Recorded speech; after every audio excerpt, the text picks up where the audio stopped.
Hi, I'm Craig. Welcome to Backyard Bushcraft. As you can see, I'm not in the backyard today, which is kind of a nice change of pace. Although, it's not a great day out here. In fact, it's been raining for the last 2. So, what we're going to do today is show you how to start a fire a couple of different ways. We're going to use our fire steel and our knife, and I'm also going to show you a couple of different ways to start a fire with some pre-prepared materials that are easy to store and easy to carry in the field, and probably something you should have on your person when you're out in the field, especially when you're by yourself. So let's take a look at what we've got. I'm going to walk in just a little ways and going to pretend that I'm kind of lost. And I've got to start a fire, keep myself warm, dry myself out, and in spite of the rain, make it happen.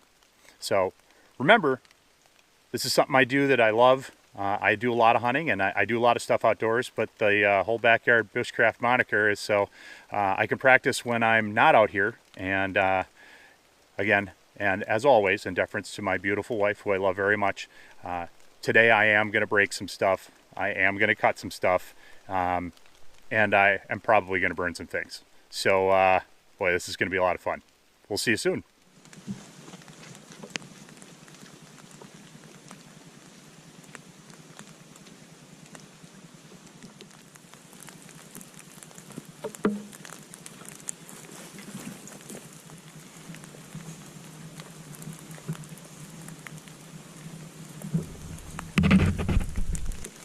Whenever I go hunting, especially when I'm by myself, I always carry a little bit of kit, gear, whatever you want to call it, just to make sure I've got everything that I need, just in case I get turned around or I lose a trail or whatever would have happened. It's happened to me before. I'm pretty good at orienteering, but for whatever reason on this particular day, I just took the wrong fork in a trail, and the next thing I know, I'm way, way far away from my car, and I knew where I was, thankfully, but my car was a long ways away, and it was now after dusk. So whenever I'm out, I just bring this. It's a nifty little deal. I've got just a leather belt and a couple of things strapped to it, which I'm going to show you here in just a sec. And it's really easy to strap on when I head out. It's always with me, and I always replenish it immediately once I get home if I've used anything. That way, if I'm rushing out the door, I don't have to think about refilling it, and I'm ready to go. So let's real quick show you what's in here, and I'll be right back. Let me show you what I've got in my kit. First and foremost, my knife. I always carry this when I'm in the field. I also have my everyday carry knife on me. I carry that with me every day. But this is really nice because my Fieldcraft knife by the Brothers of Bushcraft is a spectacular knife. If I have to do a friction fire, as I've shown you before, I've got my little notch there for my spindle, or for my block. And I also carry a fire steel. So these are always with me. The other thing I carry is a canteen. This goes right on the belt. The brilliant thing about this canteen, metal. If I have to and I don't have a good water source, I can boil water in this. This little plastic ring can pop off and I can set it right in the fire, or I carry a little bit of metal baling wire so I can hang it over the fire if I need to purify any water. So this is great to have. I recommend metal over anything else. The next thing I carry is my fire kit. Just in this little bad boy right here. In my fire kit, I have a couple of tins. If I want to make char cloth or anything like that, I've got a spare fire steel and striker in case my knife happens to go missing for whatever reason. I actually carry a candle. And I've got a second tin in there that has, I guess I got another fire steel in there too. And I've got a second tin in here. Let's see, this one is some waxed paper, and I've got some cotton balls and lint, literally just lint, that's been soaked or rolled in petroleum jelly.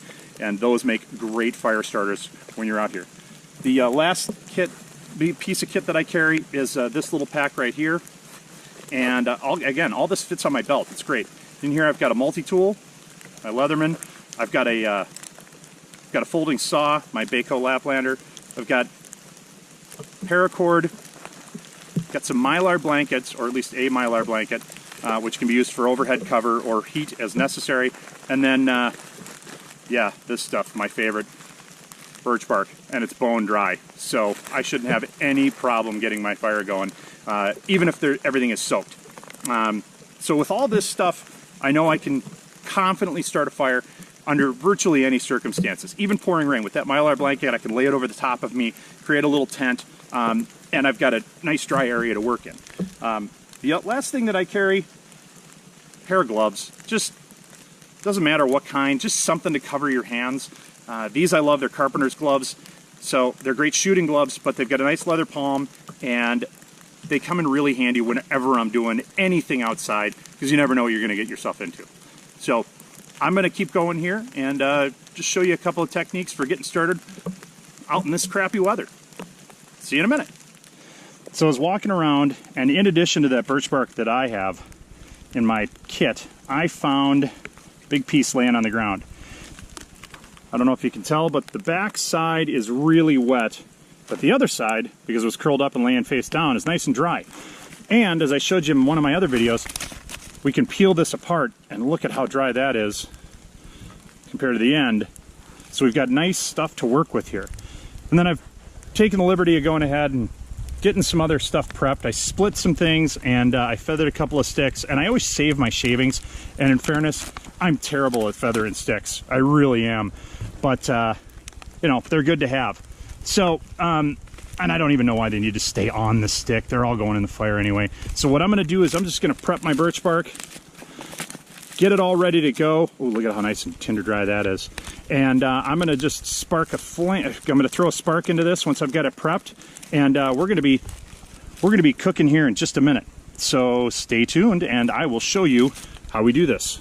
Pretty cool. I'm excited. I'm going to go ahead and get some of this prepped. One thing that I do always try and make sure I'm real cognizant of is that I'm laying, or at least leaning over what I'm doing here, so that I'm keeping my my dry stuff as dry as I can manage.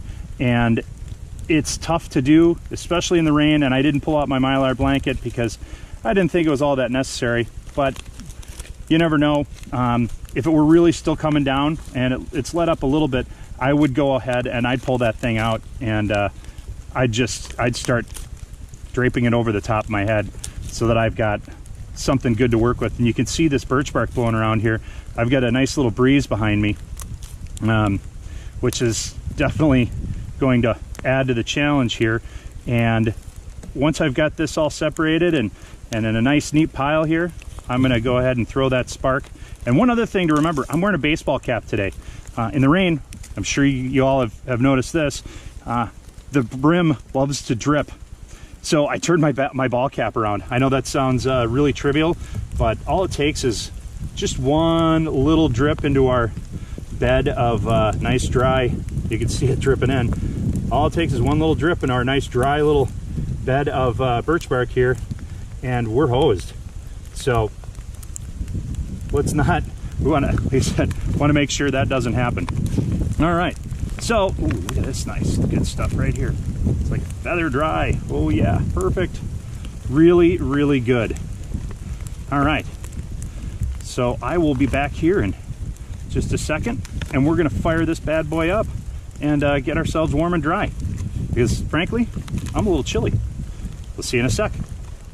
All right, here we go.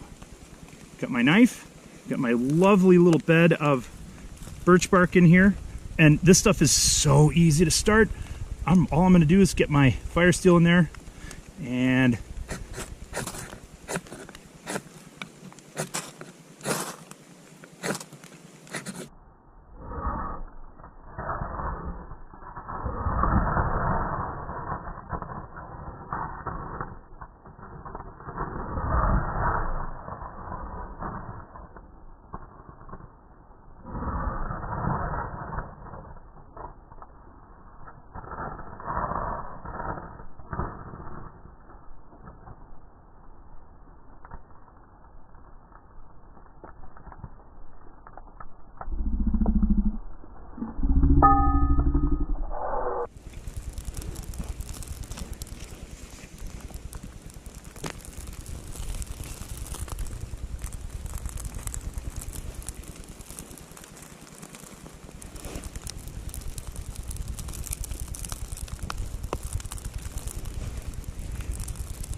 Well, it's definitely not the prettiest fire that I've ever made, and it's definitely one of the smokier fires I've ever made.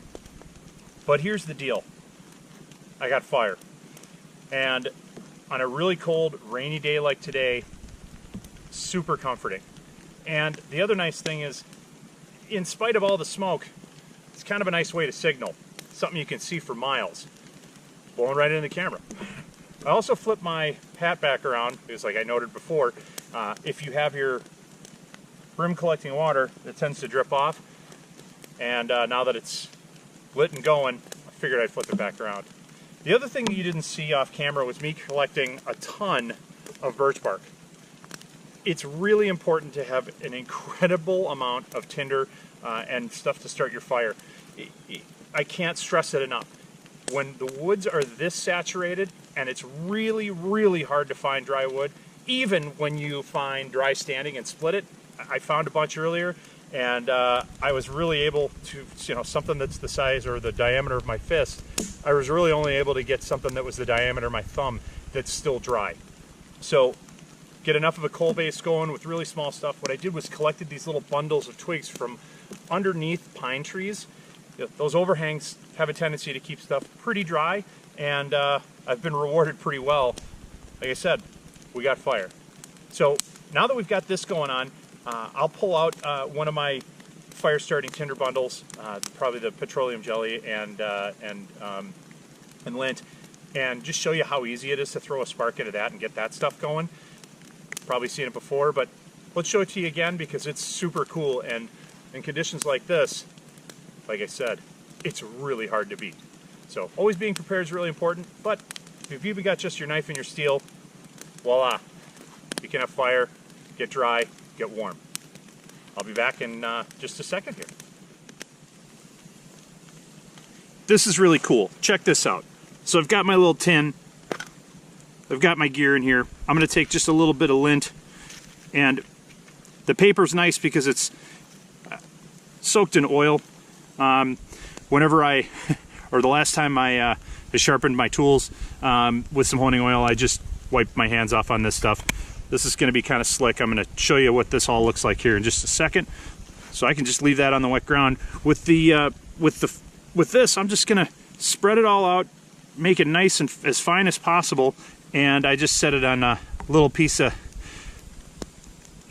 wood here so that it's easy to kind of see the contrast. I mean, you don't even need to get it that fine, and check out how easy this stuff goes up. Put that back in the frame for you. Sorry about that. Here we go. Check this out. I love this. This is really cool. There we go. And then once we got that going, look at that. Stuff goes like crazy. And it burns a little longer just because of the oil in there. So I'm going to just pop that in the fire. But that's it. It's that easy. I didn't have to go around collecting anything, and it burns nice. And that's it. There you go. Cool.